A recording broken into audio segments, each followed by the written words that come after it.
When the US launched a fresh wave of tariffs on China, the goal was simple: apply economic pressure and force China to back down. But that's not what happened. Instead, China retaliated with a long-planned strategy, targeting not just American goods, but the very foundation of America's economic power. This isn't just about tariffs. Behind the scenes, China is securing critical supply chains, tightening control over rare resources, and forging alliances with America's rivals. This isn't quick retribution. It's a calculated effort to shift the global balance of power. Today, we're breaking down exactly what's happening, why it matters, and how it's reshaping the global economy. The trade war begins in February 2025. The US escalated tensions by imposing new tariffs on over $60 billion worth of Chinese goods. This was no surprise. Washington framed it as a move to protect American jobs and industry. But the real goal? To pressure China into changing its trade practices. The tariffs hit key sectors: computer parts, electric vehicle components, and vital resources for cutting-edge technology. However, China's response wasn't just about matching tariffs. It was about reshaping the global economy in its favor. China's counterattack. More than just tariffs. China struck back in ways that go far beyond raising taxes on American products. Weaponizing rare earth minerals. China holds the key to over 80% of the world's supply of rare earth minerals, critical for making everything from smartphones and electric vehicles to military hardware. When the US ramped up tariffs, China hinted at restricting exports of these materials. This wasn't just a warning. It was a power move.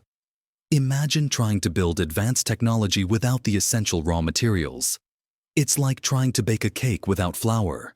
By tightening its grip on rare resources, China exerts pressure without making loud threats. The message was clear: mess with our economy, and we'll hit where it hurts the most.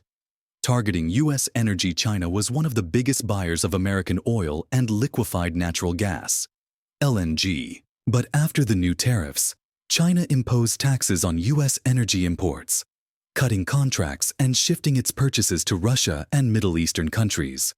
The effects were immediate: lost revenue, delayed shipments, and plummeting profits for American energy companies.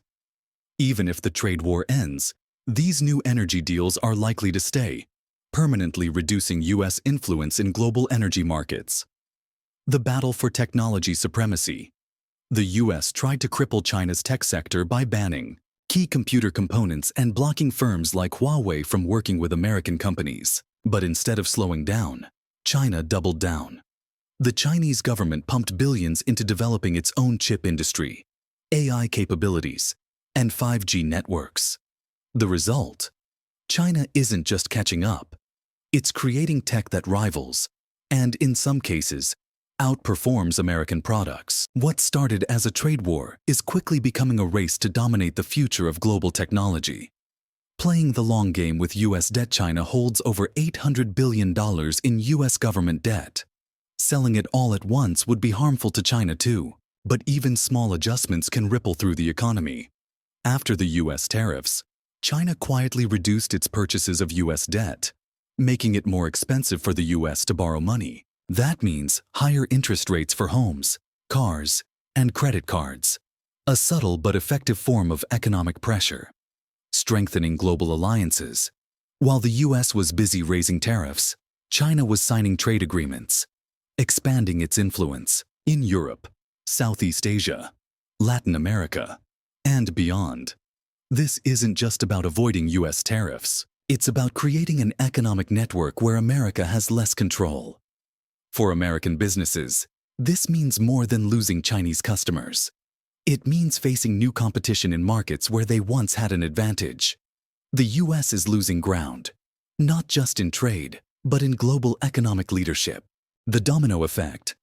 A shifting global economy.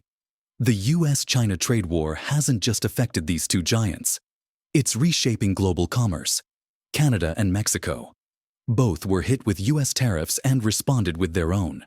But more importantly, they started strengthening trade ties with China, reducing their reliance on the US. Shifting supply chains. Companies once dependent on China for manufacturing are now scrambling to relocate to Vietnam, Indonesia, and even Africa, places where China is already investing to maintain control. Struggling American farmers. China was a major buyer of U.S. agricultural products. With tariffs in place, China turned to Brazil and Argentina, leaving American farmers with surplus crops, plummeting prices, and rising debt.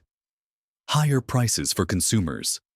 From smartphones to groceries, prices are rising as companies pass on higher import costs to consumers. The average American is paying more, without even realizing it's a direct result of the trade war. Stock market volatility. Markets hate uncertainty, and the trade war has created plenty of it. Every new tariff or trade breakdown causes wild swings, affecting retirement funds, pensions, and everyday investments. The bigger picture. Who's winning the trade war? The reality. Trade wars are easy to start but hard to stop. Even if the US and China reach a deal, the damage to supply chains, business relationships, and political trust has already been done. China is playing the long game, becoming less dependent on the US, investing in its own industries, and building a global network where America holds less influence. The US, meanwhile, faces an uphill battle, maintaining its economic dominance while competing with a rising China that is no longer just catching up. It's actively taking the lead. The real question isn't just about tariffs. It's about what the next phase of US-China relations will look like in a rapidly changing world. Is the US strategy working, or is China quietly gaining the upper hand? Let me know your thoughts in the comments. And if you found this breakdown insightful, don't forget to subscribe for more deep dives into global events that shape our world. Thanks for watching, and I'll see you in the next one.